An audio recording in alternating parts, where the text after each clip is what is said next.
Hey, this is Tiffany Shepis, and you're listening to Slashers Podcast. So, this is Slashers, your favorite horror podcast about your favorite horror media. My name is Adrienne, and with me, as always, are my esteemed colleagues, co-hosts, and cohorts, my boo-boo Mikey and Lancey Pants.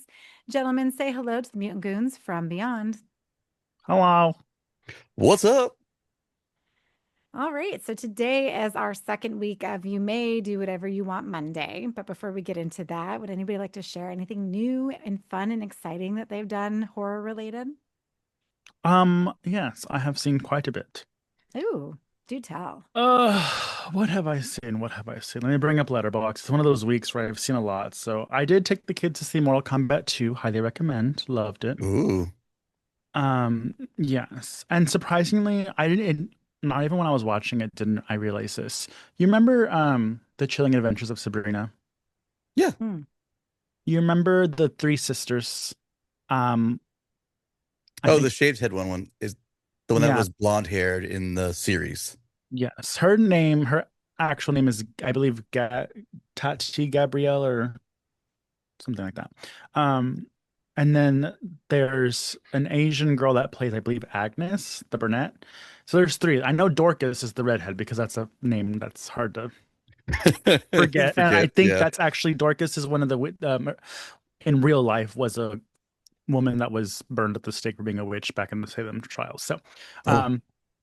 but the main sister, the shaved head one, and then the Asian sister, I didn't realize, but the Asian is Katana, and Tati Gabrielle or Gabrielle Tati is Jade, and they play like Sisters. almost sisters. Not really. She's her protector, but they're close like sisters. And Well, they call them I the game, the sisters, right? I mean, though, technically.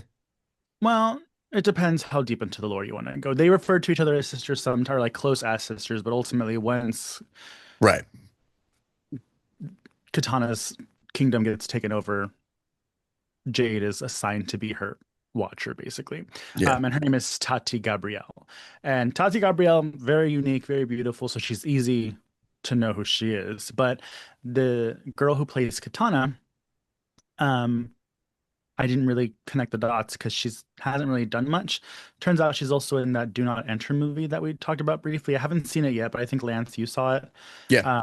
So she's in that also. That's awesome. But she, no pun intended, killed it as Katana. Yeah. And now my little girls want to be Katana for Halloween, even though one of them looks like Jade, but because Jade doesn't have any hair, she doesn't want to be Jade. So that was an amazing movie. Nice. I also saw, let me see what letterboxes I saw. I saw Exit 8. Okay. I think it's Japanese, based off a video game. That was okay. Oh, yeah. Yeah. That was okay. Fine. 3 stars is what I said on Letterboxd. And finally, I saw Lee Cronin's The Mummy. Oh, how was Oh, that? yeah. That's good. Not ish. Here's my thing. A mummy movie it is not. And I'm not talking about Brendan Fraser's Mummy. I'm talking about just being about a mummy in general. It's not about, I mean, yeah, you see in the commercial, they find this little girl in a sarcophagus for however long and she's wrapped up, but then they're like, that's like 5 seconds. They take the wrapping off and she's just this fucked up looking kid in a wheelchair. She's a deadite. She's not even a mummy. It should be called Lee Cronin's Evil Dead Burn 2. Like, I'm not even joking. She's a deadite. It's an Evil Dead movie. Well, Lee Cronin's last version. So, Aid, you'll hate it because it's just like Evil Dead Rise with new family. I mean, I knew he was going to fuck it up. And here's the thing.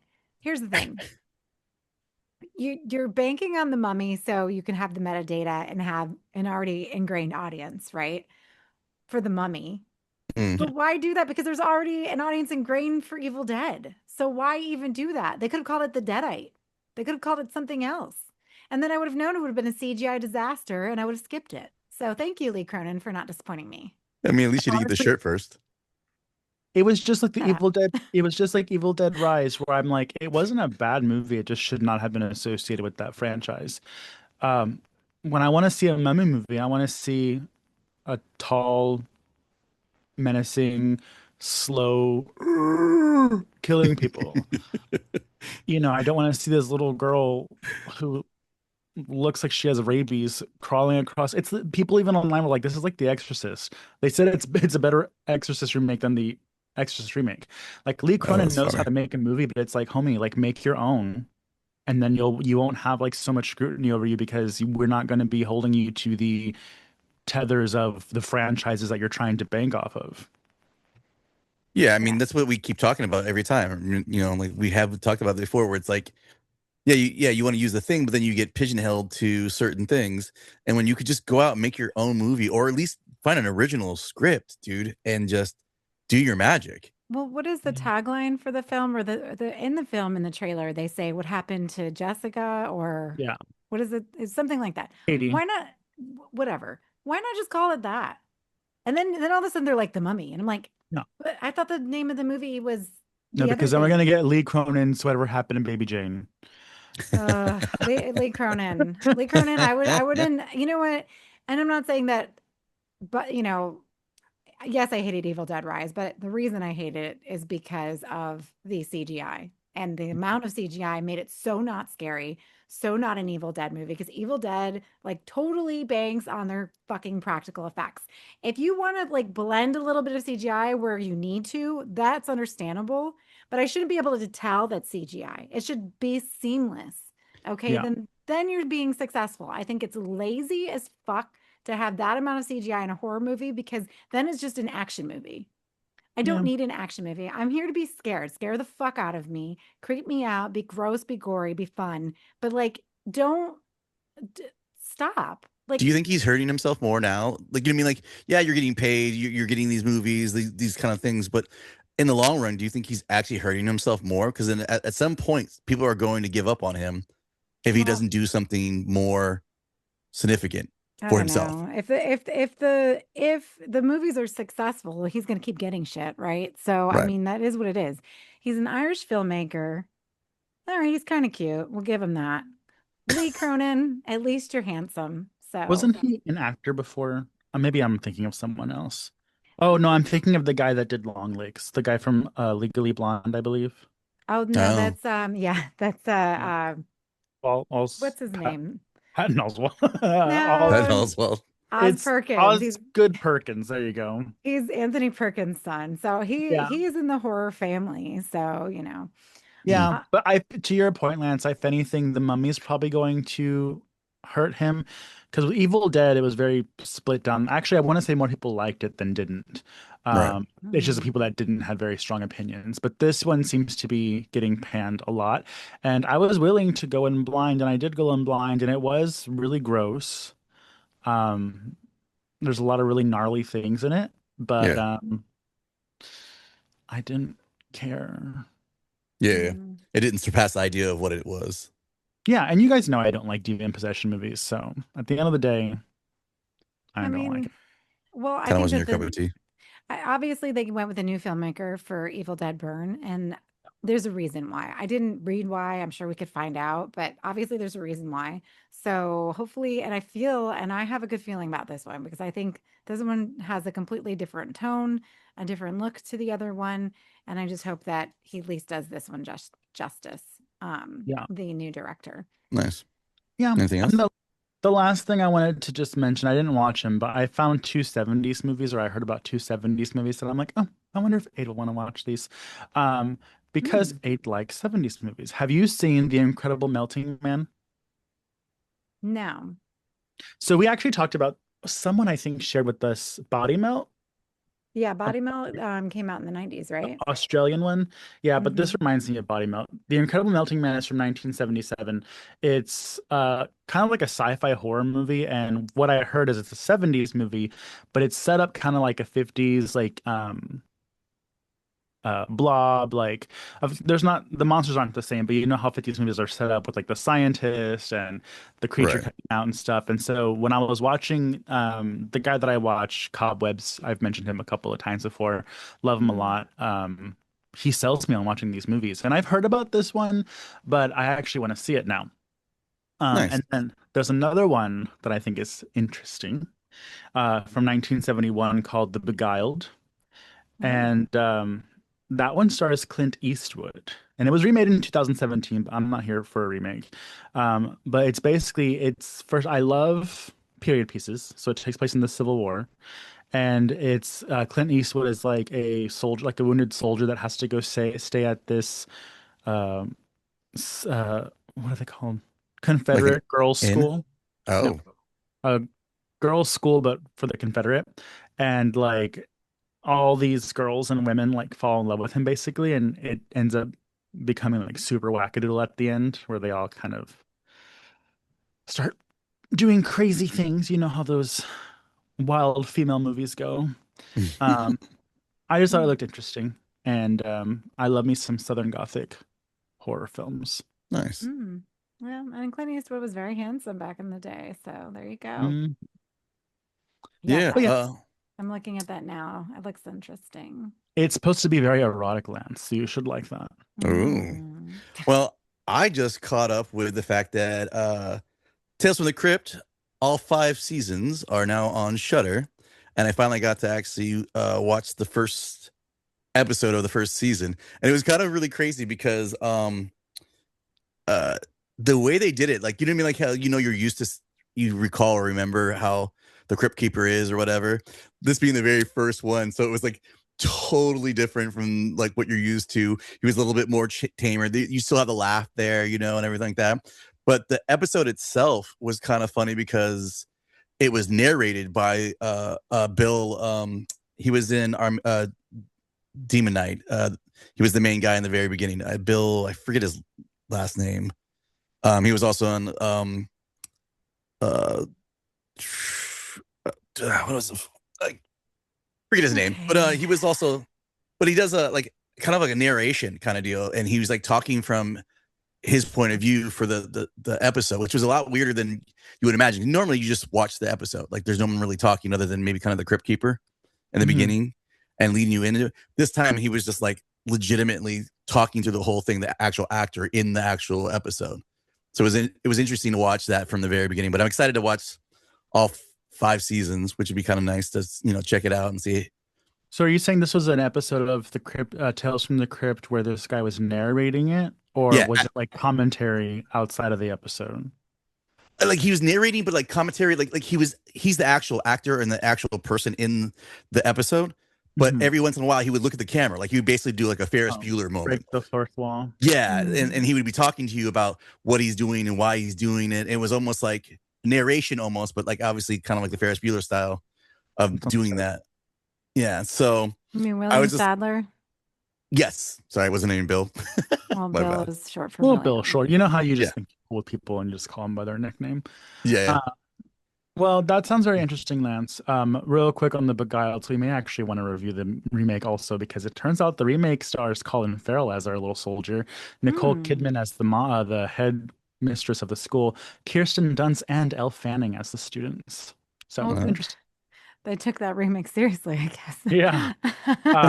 It is based off of a novel, so I'm sure it's definitely more of a thriller. Lance will probably be upset. Well, there might be boobs, but Incredible Melting Man. Oh, and also he also talked about another one. Oh fuck, what was this one called? Is by Bob Clark, and this one's about Bob Clark of Black Christmas fame, Lance.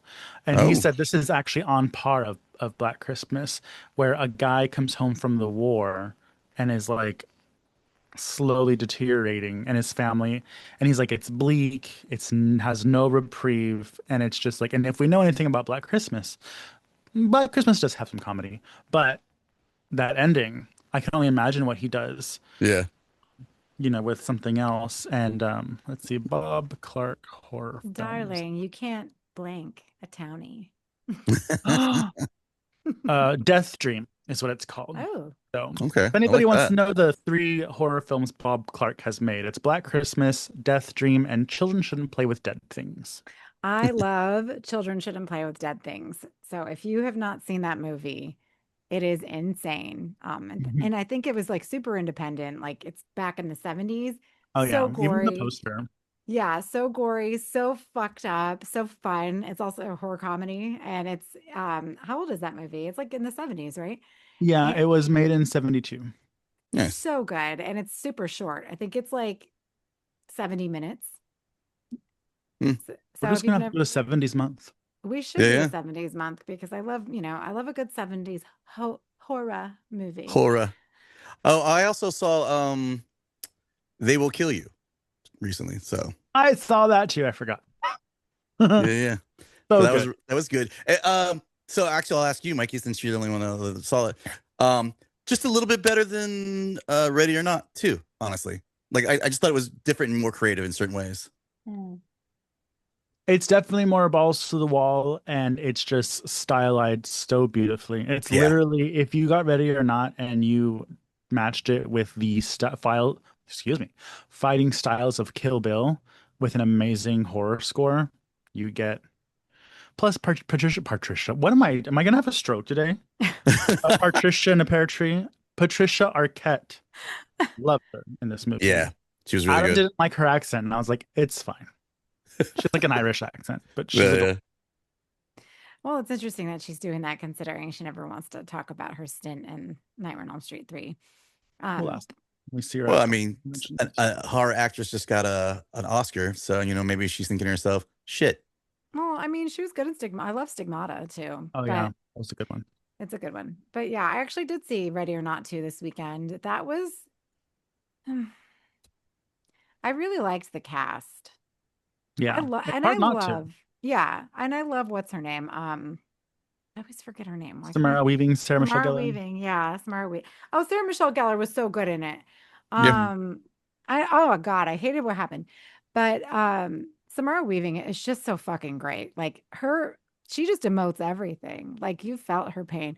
I don't know. I don't think it was as good as the first one though. It was good. Like I'm not gonna say don't watch it. I think you should watch it. It was good. Did I like it as good as the first one? Mm, I don't I think No, it took it anywhere other it than where it yeah. was. Like you got new actresses and new actors, being kind of those creepy rich people. But I mean, other than that, I mean, yeah.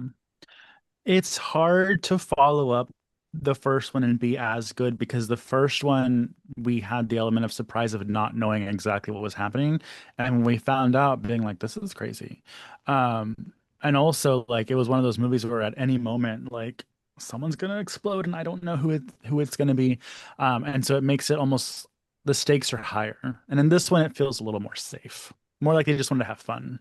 it Well, kind of yeah. almost makes you wish that They Will Kill You was Ready or Not too, but like with a different person in the same. Oh, way to whitewash it, but okay. No, but I meant like as in not even whitewashing. Like how would I even whitewash it? Because Ridiculous. you're replacing the main two, because they both have sisters in them. Replacing the No, main I'm two not saying sisters that. of black girls to white girls. I'm talking about having the black girls, where it's a whole different thing, but having the same cult, but Yeah. at that hotel. You know what I mean? Like, Yeah. I would rather that kind of thing, because then it was like you're changing the story up, but you're kind of keeping it the same. But almost like a Tales from the Crypt, almost kind of deal, where like Where different they place. team up. Yep. Let's get a vanilla chocolate swirl going. Well, I mean, yeah, I mean, I would watch it again, but did I like it as good as the first one? No. So I just think the whole element to adding another girl in there, not that I don't like Catherine Newton, I do, but she was so annoying at times. And I'm like, why are they talking about this shit and they're about to be killed? Like, say Yeah. table these conversations for when you're done. Like, what are we doing? I mean, I get it. Like, we want to make the stakes higher and show some emotion or whatever. And the dichotomy between her and then Sean Hattasey and Sarah Michelle Gellar's characters, like, I get that. I thought Mhm. it was really cute, though, that Sean Hattasey and Elijah Wood were in a horror movie again together because I'm like, oh no, I want to go watch The Faculty. Oh, they were in the faculty. Oh, he was the redhead, right? In the faculty?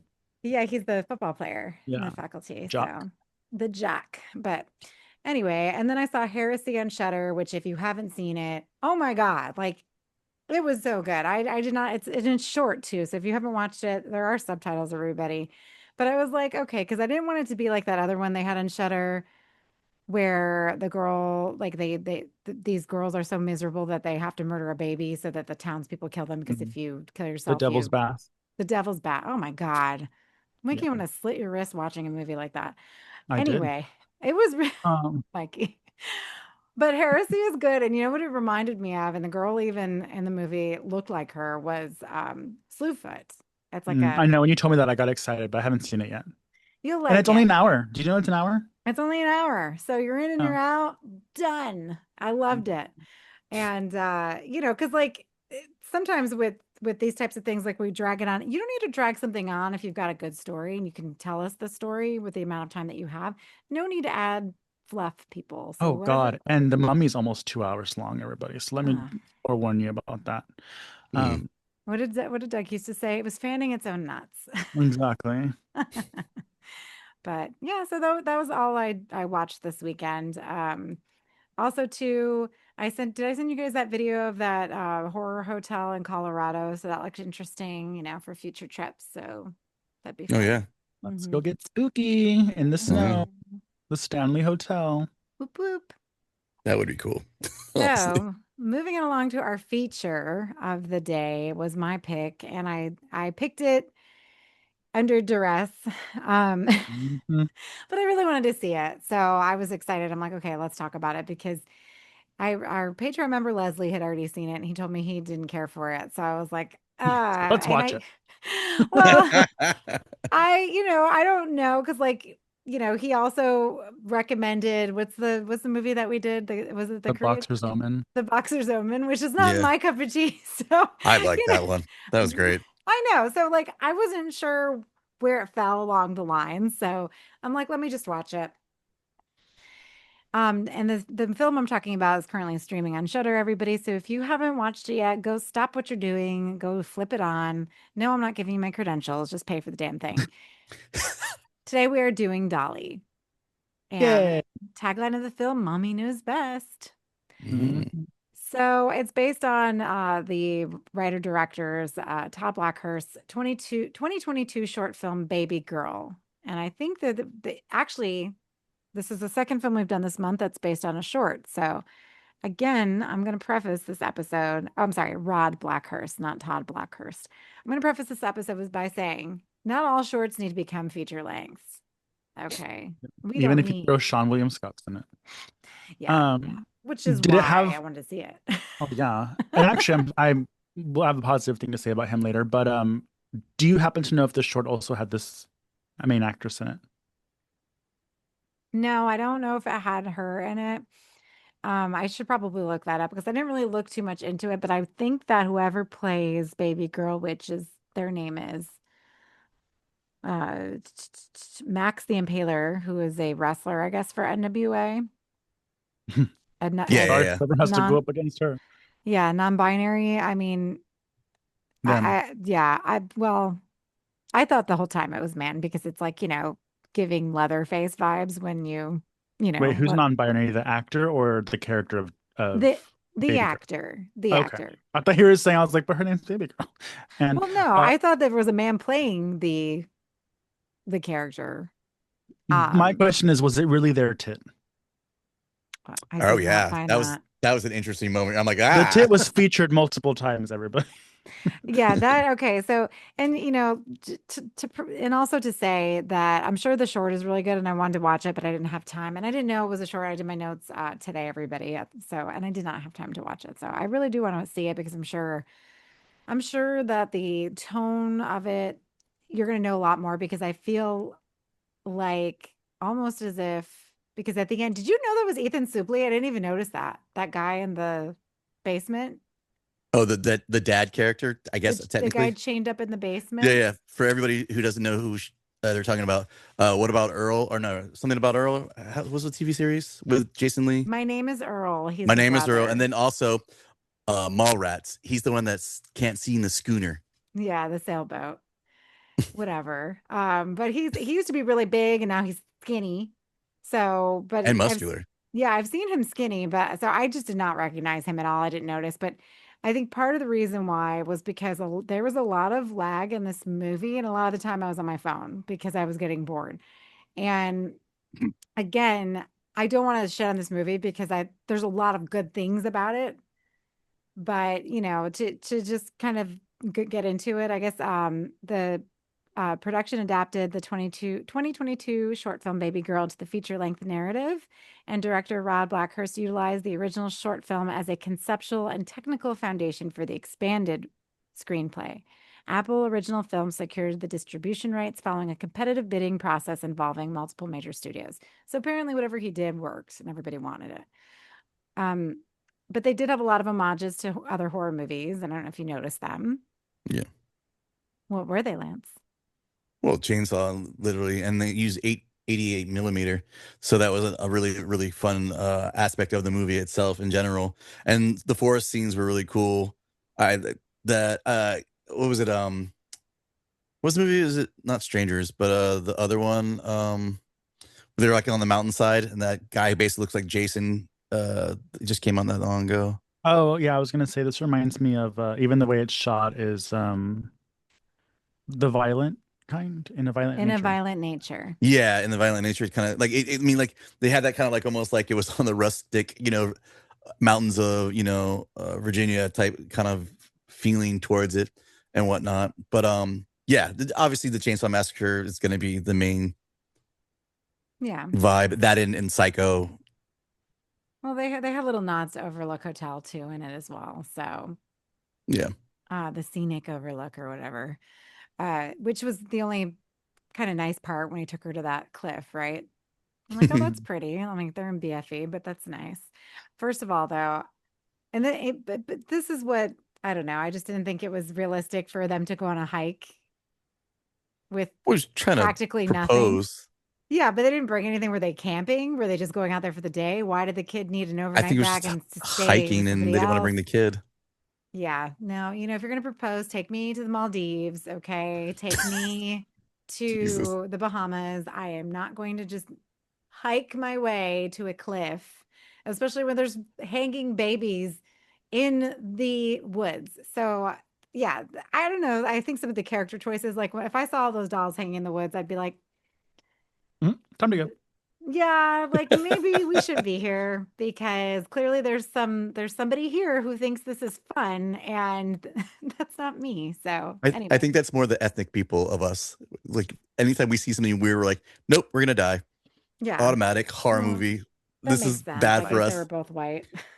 Yeah, I will say though that the film made me have more appreciation of like Dolly as a person because I didn't realize the strife she went through, and it makes sense why her songs are so powerful. But I'm just kidding. I actually was like, what? You leave Miss Parton out of this. She's having some health problems right now. God. She's fine. But no, I will say I really liked the way it was shot. I liked the look of the film. You could tell it was shot on film, which was cool and different. It did remind me of In a Violent Nature. Scott, what's the fuck his name? Seann William Scott is amazing. He's always fun to see. What I was gonna mention earlier is I was like, oh, he's just gonna die in the beginning because the trailer kind of insinuates that he dies in the beginning, and I was like, maybe they just couldn't afford him, but he's actually in quite a bit. He's a producer, actually. Huh? Yeah, I think he's a producer. He's one of the producers, I think. Well, yeah. And also to his character, Lance. I saw his name and mentioned with 3 other people, and it looked weird. Yeah, probably as the cast. No, it was not, because each person had their own thing on the cast, and his name was amongst some other people. So he wasn't an executive producer, but I think he was. I saw him on something else too, but I don't remember. I think I would make sense if he produced it and why he would have that role in the movie. Yeah, I mean, sometimes these celebrities that have more money, if they get brought on and they have faith in the project, they'll throw some money, and all you have to do is throw some money at the project, and bam, you're a producer. Not saying that's what happened. I'm not going scorched earth like like Lance does. But did Seann William Scott produce Dolly?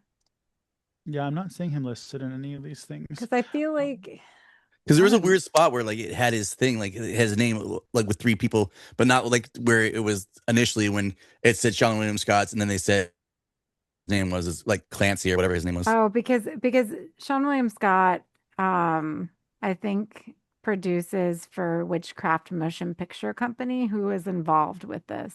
Okay. So he's in a roundabout way. Yeah, maybe it was like a special thanks or something. Oh my God. And But can we just say how well he has aged? oh, My he is goodness. fine. Moment of Um, silence for how fine Mr. Scott still is. Oh my even with God. half his face hanging off. Which I will say, Do the I practicals. will say, he does get it in the beginning, but apparently that wasn't enough to kill him. But those effects were really good and really gross. Yeah. Mhm. So I tip my hat to the special effects team, which, since I have it up here, I might as well just give him a little shout out. Cinematographer is Justin Derry, as in Derry, Maine. Let's Ooh. see, what else has he done? Anything? Um, no, like some TV shows and stuff. But the special effects is Gabriella Bordo, Alex Soloronzo, and Ashley K. Thomas. Mikey, were you pretty more like, or even either one of you, were you guys like the part where the whole feeding part? Sometimes those Kitty? parts, yeah, like where like the baby food and slash the milk and whatnot, were more disgusting in most spots than not. Like for this one, Yeah, because I think I was trying to eat pizza when I was watching it, and I was like, I can't. yeah. Um, but the biggest fault of this movie is I felt the main star was doing too much. And it was half she was overdoing it, and half, these movies, of course, they can't be too smart because there needs to be a movie. But I'm like, just play along until you see a clear path. Right. That's it. Yeah. And it was, she was kind of bratty. And I was like, I don't know if this is like, for the purpose of her character, because she doesn't like kids too much. That's a weird subplot, is like she doesn't like kids, but she has like this Well, she pseudo doesn't want to be a stepdaughter. mom, right? Like that's pretty much the idea of it. Like, Well, Kind of. okay. Yeah, but she did have a decent relationship with that girl in the beginning of the movie, his daughter. She's Yeah. not the stepmom. He's going there She's to about to propose to be. her. Yeah. yeah. But I Um, think that's the thing with later on when they do that weird kind of almost like school film moment where she's having like delusionals where like the baby's coming out of the womb, like the birth canal type scenarios and all this other stuff when she's running through the woods. Did you not watch the movie? You both did we watch looked the at me. same movie?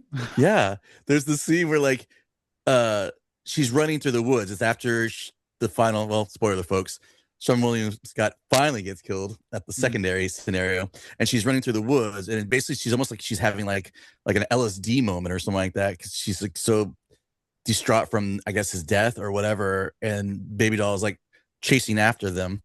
And then you see the part where the baby's coming out of the vagina and she's like falling through the tube and all this other stuff. Like it's almost like the part when she crashes through the window and they have that like weird Rob Zombie moment where like she's falling, like almost a music video. And then after that, Yeah. There were choices. And I may not have been paying attention during that part. I feel Well, like see, here's the thing. Go ahead, Ultimately, Mikey. I didn't hate it. It's not a terrible movie, but it's hard to keep your attention. It really was. And I don't know. I feel like maybe some of it was just to kind of set up, like make it creepy or bring some atmosphere to it. I just didn't work for me. It was just making me bored. And I think it's because, like, once there's no score, right? Like, there wasn't any music when things were happening. And I know that like Chainsaw Massacre is the same way. And I know that a lot of other films are doing that because they're trying to take what worked initially before, right? But you can't always replicate what that feeling was for a film like Chainsaw Massacre and then bring it to this, right? Like, I see what you're doing, I'm picking up what you're putting down. Did it work? It didn't work for me. And I'm not saying that I know what the fuck I'm talking about. I'm not a filmmaker, and I know this was not an easy movie to make because there are so many great elements. I don't know why we started getting into what we don't like, but I just like, I feel like they needed some music to like bring some pacing. Like there needed to be more rushing around. Like it was just so slow. Like everything was happening as is. And I don't know why it wouldn't, like, she wouldn't have been quicker on her feet about things. And also, you know, and if it was a little quicker in pacing, we could get to the gross parts faster and, have that shock of it too, and still have a better film. Because I don't know how it was 83 minutes. So it was an hour and 23 Hour and minutes. 20 minutes. Felt It, longer. it I felt so think long. Yeah. It I really think I did. know what the issue is. And it's the reason why I didn't go rush to the theater to watch it, because I didn't. Even after those reviews came out about how disturbing, oh, we have the new horror. I was like, we always have the new horror icon coming out. And this is not a slight on Miss Fabian Therese. I'm sure you're a fine actress. I see you have quite an extensive resume. Congratulations, you did good. But I didn't care about going to rush to this, because this is a movie ultimately where you have one victim and one villain. And to do that, those characters better be very engaging, because you have to sit there and demand my attention for an hour and 20 minutes. Not many people can do that. Mike Monroe can do it. I'm trying to think of who else can do it. Nev Campbell can do it. Like, it's very hard. And I already mentioned that I felt she overdid it at some points, and the character herself wasn't super great. So when I saw this wasn't a movie about, because this would have played out better if you're going to keep it just the way it is. It would have played out better if they were friends, and then one by one the friends kind of die. That's how the time gets progress. But we don't have that. We just have these. For a little while, we have Seann William Scott and her. So there's not very many people to like have new scenes with, have new deaths with, or whatever. And so you basically have a cat and mouse for an hour and 20 minutes. And Dolly looked cool for a little while, and then I kind of got used to it, and I was like, okay, this is just a big woman. Big women are always scary, apparently. And so I just feel like she didn't have that. What are those movies called where you're really focusing on one character? Is it a character study? I don't know. She didn't have the pool to She carry didn't. the movie herself. Yeah. I mean, as for a final girl, I don't think that she was being very resourceful. And also, too, again, her character just wasn't very likable anyway. Like, she's just complaining at the beginning. Then she talks about bringing the dolls home. Then, finally she's excited because she realizes he's bending over to pick up the book bag, and she gets all nice looking, right? So she's fixing herself up for him. But I'm just, Well, remember, she wasn't even really sure she wanted him. She was scared that he was going to propose because she's she, talking to her friend or her What she mom was or gonna say someone. is she was gonna say no initially, like from the way like she was in the car. So you know what I mean? It's like, and the other girl's like, oh well, he's the greatest guy, and then he's having the talk with I'm assuming his sister, because like, I guess it was her aunt. So I yeah, think his it's an aunt. sister, Yeah. and then Yeah. they were like saying the thing and everything like that. Now, I had a question: did you guys turn it off right after it was done? Did I? I don't know. Maybe. Okay, so at the end, It said if you something about wait, it coming back, right? well, there is, but there's an actual scene at the end of the movie if you waited long enough. Oh, And no. there's three guys that are at a door talking about the baby doll face. And if you recall, when you see the ranger, I'm assuming he's a ranger of some sort. He goes, "Oh, they found another one," as in it has happened already, and they already know about something. So at the end of the movie, it has a very esque, like, just maybe everybody's in on it. Yes, I know what I said. I love it. Uh-huh. I'm just ready to figure out what esque you're referring to. Okay, so now we're getting into the Strangers Pray at Night territory, or the Strangers remake territory. Yeah. And that wouldn't have made me change my whatever. But if we're gonna talk about what we liked about the movie, because even though, like I said, its biggest crime is just dragging, visuals are great. I like the idea of a female killer. I saw some correspondence online that people were kind of like, you're just making a large woman with a mental disability a villain. So is that problematic? Like, whatever. But it is very 70s. And now that I got that out of the way, what I really enjoyed, because I even wrote it on my Letterboxd review. I'm going to tell you now because I have it up. I give it 2.5 stars on Letterboxd. And I said the film excels when the main girl and is her name Babygirl, the killer? Yeah. Yeah. So the film excels when the main girl and Babygirl are together and form a strange bond. Like when she was protecting her, when Babygirl was protecting the main actress against the guy. Yeah. I was like, okay, I like where this is going. Where it's like a weird, like, she's dangerous, but she can also work in my favor. And, you know, she wants to care for me. I can use that in my favor. Did that last long? No. So I said after together and form a strange bond, but that doesn't last long and gets messy. Visually, it's nice though. Literally my letterbox review. So if we would have had more of that layered, you know, I always mention these like, what is it called? Morally conflicting plot devices where it's Right. like she's a murderer, but she cares about me and she just saved me. So should I give her some grace or like, you know, let's do something different. It kind of than gave what we me typically do. I guess from Goonies, like Sloth. You know what I mean? Wow. Like, but in that sense where it's Sloth with like tits. imagine if Sloth was like more mentally screwed up from his family. You know what I mean? And so like, yes, he's protective of Chunk, where he was like protective of the main character, but at the same time, it was like, don't bite the hand that feeds kind of feeling. Where like, hey, I'm here to feed you. I don't know why you're having a problem. I'm going to change you. I'm taking care of you. This is what I do.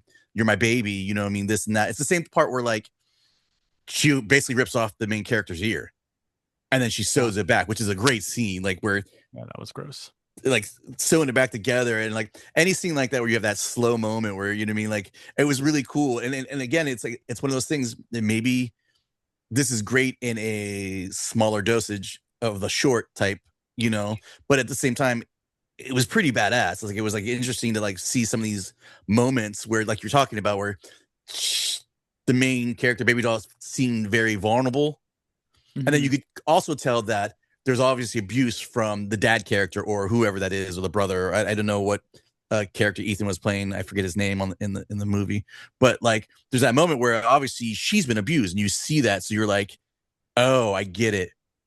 Yeah. They're from that kind of background where that's why Baby Doll acts like this, and you know, it's like so strong and, you know, just like ridiculous. Yeah. So actually, I don't know if is it called The Baby? You're talking about horror nods that this movie gave to it. Let's see. There's a film poster where an adult is in a baby crib, and there's a part where our main character, she puts her in the baby crib and her legs are sticking out. And I was like, oh, that's just like that poster. I think it's a 70s movie too. Is it called The Baby? Let's see, The Baby. Baby Doll, the Baby Doll. No. Yeah, it's called The Baby. And if you look at it, it's just a crib with two legs sticking out from the side, kind of like how she was.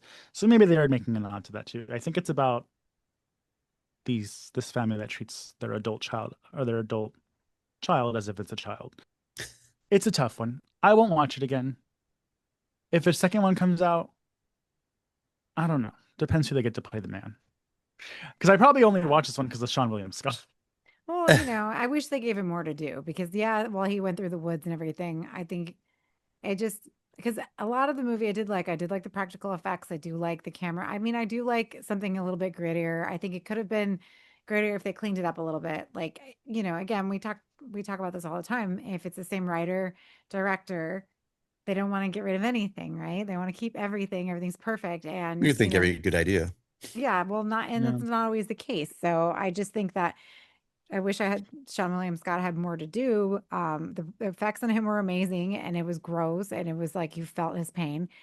And I think it probably would have been more effective of a film if baby girl saved her from that guy and she like kind of just goes to attack her and starts to kill her, the main girl, and doesn't kill her because she feels bad, right? And then she goes out, finds her lover who she loves, right? Now all of a sudden she loves him. You know, drag him out of the fucking woods and be done. And then maybe more people come. Like, and then that sets up for the part two. Because I think it's still like having this big showdown at the end. And yeah, Lance, I'm glad you noticed that visual of going through the womb and whatnot. Ew. So But deep. I know. Because now that like thinking about it, yeah, you're right. Obviously you're right. That's what they were playing on. But again, at this point, I'm like, this movie needs to end. And I feel like I've been watching it for 3 hours and it's only been an hour and 20 minutes. Because I just think that it's again, Mikey, something more interesting. Like it's cool that he does survive, right? Because Yeah. he shouldn't have, and you think he might come to save her, but he doesn't. Like she's able to save him, and like she gets over her fear of becoming a mother. No. Because when having him die is just shitty, and I don't even like. I'd rather like. I think it would have been more effective if she died. Well, she took the ring off of Baby Doll's finger, so she was really obviously affected by the fact that you know what I mean. She had She needs took to the pawn that. ring. Baby She's a girl took mom the now. ring. Yeah. yeah, But I don't even think she got it off his hand or her hand or whatever. Yeah, she did. I think she did. Yeah. Look, when they were knocked out in the kitchen, I know she picked up the hand, but I didn't see her take it. And I was like, all this for naught? Like, Yeah. It was also a little too close to Barbarian. Mm. Right. Yeah. you know what? And that's what's a little bit, not shameful, but just annoying because Mhm. Barbarian is so good because of this awful twist, right? Yeah. And you can't replicate that. Mm-mm. No. I don't know. I wonder, Leslie, has this directed anything else, Mr. Blackhurst? Well, I mean, it and sounds like again, it's another YouTube person coming. I agree that this should be like everyone should watch it. Like, I mean, I'm not deterring you from watching it. These are the problems I had with it. But would I watch it again? I don't know. I might watch it again if there is a sequel, because then I probably want to remember what happens before I watch the second one. Because I probably watch it again because I feel like if he learns from doing part one what Yeah. didn't work, then maybe part two could be, much Yeah, better. if you see the end thing, it's this weird thing because it's like it looks like two sheriffs and this one guy in an orange jumpsuit, which I don't know if he's a construction person or some other thing like that, but it's like very country hillbilly, kind of like he's spitting his chew into like a little cup next to these other guys, and obviously he's not the smart one, and they seem like they're talking to somebody on somebody's porch. You know what I mean? Like you don't know who it is they're talking to. And I think they're trying to make it seem like a chainsaw massacre, like Manson 100%. family kind of, thing going on, which I mean, I really do love the Texas Chainsaw Massacre. So it's like for me, like having some kind of backwoods thing is always fun, right? But there's only so much you can pull from it without taking too much, basically copying it or making something original and effective, right? In your vision. And I don't think that's easy. So I feel bad. Like, But as a costume character and stuff like that, it was good. You know what I mean? You could see this being, an ongoing character to some degree, especially with the porcelain and the cracks and whatnot. I think sure we'll get some Halloween costumes out of it if part two does. Maybe we'll have I'm sure Doug will dress up as her one day. We'll have an Art the Clown Dolly crossover. Oh my god. Well, I looked at the director, and the only thing, well, not the only, because he's done a bit of what looks like TV movies, but the biggest thing he's done that we wouldn't recognize is Night Swim, which wow, well at all. Yeah. Night Swim. Okay. Well, I mean, like I said, it's on Shudder, everyone now, so you don't have to run out to the movies to see it. Watch it, at least watch it for the gore and those parts. You can always fast forward because you can pretty much. I kept picking up from my phone and still figured out what was going on, and it was really hard for me to pay attention to. And I don't like to do that because usually I'll put my phone on the charger and I don't, because I want to watch a movie, but there was just so much time in between the good parts for me to be invested in. So I don't know. Yeah, if you like 70s movies, I would say, or 70s horror films, watch this one. Yeah. You'll probably enjoy it. Because you can pick up all the little things that they're paying homage to, which I don't mind. So. And you got more gore than you would from a movie like in the 70s from this kind of style. I mean, like that's true, yeah. the jaw scene, the shovel scene with the thing, the fact that none of these people bled out, even though we had some really decently blood scenes, the nipple titty gets bit off. Yeah, the titty gets bit off. Oh the stab at the side. There's a lot of cringy gore. Like a lot of those, like you have to look away after it because they linger on it too long. the baby feeding thing was actually probably the most. That's the only time because like you can actually like Ugh. the other stuff you're like but this part where he was feeding, and then I thought they were gonna make it like the milk more like rancid or do something to more like it's been in there for a while or something, any of those That's things. not how that works. No, because the milk had probably been there for a long time, you know what I mean? Can't, your milk in your tits doesn't expire. Eventually your No, body will expel it. I understand that, but there was milk in the bottle when she fed the bottle to her. Oh, And the bottle. Okay. yeah, so like I was like, oh, that's why it ended up being like she pulled out the boob in the first place, was because she didn't want to drink the milk from the bottle and she spit it You should have out. been happy that there was a boob in this movie. Yeah, of course. This is kind of boob. I got more Like a boobs in whole that first handful. episode of Tales from the Crypt. I was like, oh man, there's boobs everywhere in this movie. Oh, that's why he's in a good mood today, everybody. Mhm. Well, with that,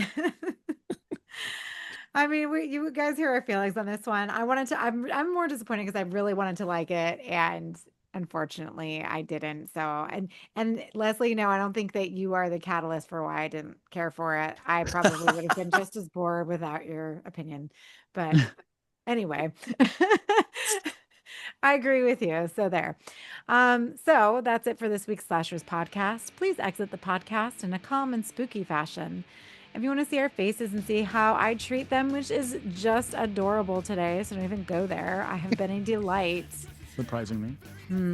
Watch the video cast at youtube.com/slashers podcast. If you need more horror nerd chaos in your life, slice deeper with the Comic Chop, our monthly deep dives with Joe for Much Ado About Nerding. Join the cult at patreon.com/slasherspod for exclusive episodes, bonus content, and curse perks. Rock your support at slasherspod.redbubble.com because nothing gets you laid faster than slashers swagger. Yeah. Please haunt us on Instagram at slasherspod for the official page and at Mutant Goons from Beyond for the gang. You can scream at us directly, myself at pathologicallyade, Mikey at Southern Fried Mikey, and Lance at Zombie vs Hates. So finally, a huge thanks to our bloodbound patrons, Josh Gunn, Dinosaurs Will Always Be Awesome, my mom Noreen, Kevin Leamy, Vlad Luis, Leslie Thurman, and Leslie, please keep giving me your opinions. I love to know about these movies. I wasn't trying to be a brat earlier. So. Our lovely Cam, which I know we just missed her birthday, so happy belated birthday, Cam. I didn't miss it. I posted it on Instagram. Well, we all posted it, but I didn't say it on air, so I'm saying happy birthday, it now. Cam. Happy birthday, Cam. Yay, happy birthday. Police Kimplianos. Lance's mom, Gail, Press Eject, and Bruce Magnus. Thanks, y'all, for listening, and to remember, stay spooky. Goodbye. Don't die. Goodbye. Don't go in the woods. Don't bite Yeah. And if you guys want to catch us at Spooky Empire this month, catch us. We'll be there. Oh, yes, we'll be at Spooky Not Empire. me. Don't get your hopes up. It'll be these two bitches. We invited Mikey, and he said no. No. We will be at Spooky Empire at the end of the month, Friday, May 29th. And our goal is we will be standing in line, or one of us will be standing in line for Brad Dourif and Warwick Davis. So whoever else wants to come out and say hi to us, maybe we can get a shot, get some pictures. We're going to have stickers and fun things to hand out. So with that, goodbye. Good die for real. Bye. Die. Boop. Oh, let me find the button.